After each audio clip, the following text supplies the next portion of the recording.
Jésus se mit de nouveau à enseigner au bord de la mer.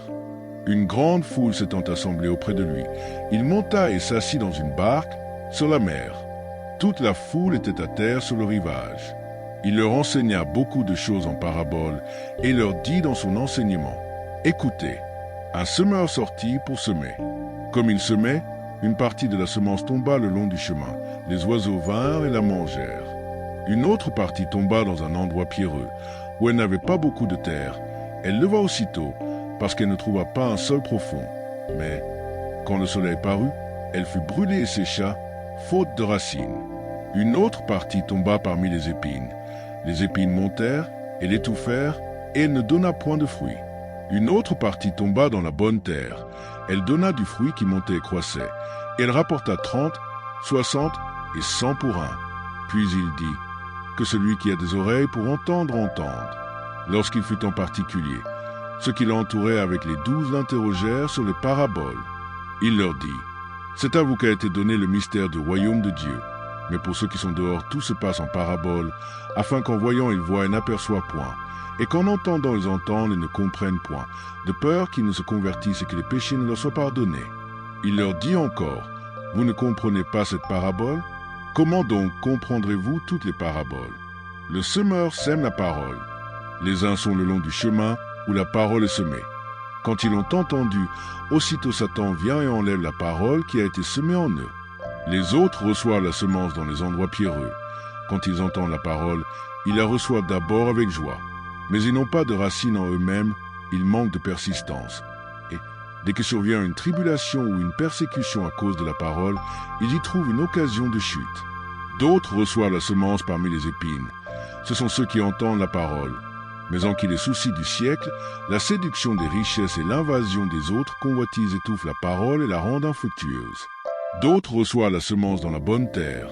Ce sont ceux qui entendent la parole, la reçoivent et portent du fruit, 30, 60 et 100 pour un. Il leur dit encore, apportez-on la lampe pour la mettre sous le boisseau ou sous le lit. N'est-ce pas pour la mettre sur le chandelier? Car il n'est rien de caché qui ne doive être découvert, rien de secret qui ne doive être mis au jour. Si quelqu'un a des oreilles pour entendre, qu'il entende. Il leur dit encore, prenez garde à ce que vous entendez. On vous mesurera avec la mesure dont vous vous serez servi, et on y ajoutera pour vous.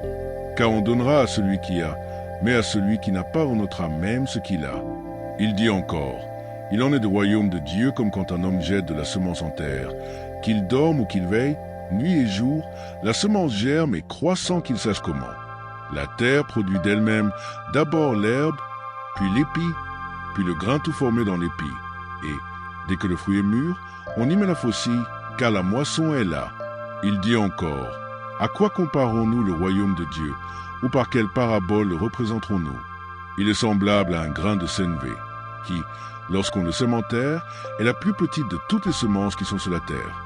Mais, lorsqu'il a été semé, il monte, devient plus grand que tous les légumes, et pousse de grandes branches, en sorte que les oiseaux du ciel peuvent habiter sous son ombre. C'est par beaucoup de paraboles de ce genre qu'il leur annonçait la parole, selon qu'ils étaient capables de l'entendre.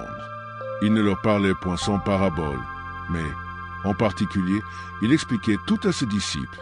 Ce même jour, sur le soir, Jésus leur dit, « Passons à l'autre bord. » Après avoir envoyé la foule, ils l'emmenèrent dans la barque où il se trouvait. Il y avait aussi d'autres barques avec lui. Il s'éleva un grand tourbillon, et les flots se jetaient dans la barque, au point qu'elle se remplissait déjà. Et lui, il dormait à la poupe sur le coussin. Ils le réveillèrent et lui dirent, « Maître, ne t'inquiètes-tu pas de ce que nous périssons ?» S'étant réveillé, il menaça le vent et dit à la mer, « Silence, tais-toi !» Et le vent cessa, et il y eut un grand calme. Puis il leur dit, « Pourquoi avez-vous ainsi peur? Comment n'avez-vous point de foi ?» Ils furent saisis d'une grande frayeur et se dirent les uns aux autres, « Quel est donc celui-ci, à qui obéissent même le vent et la mer ?»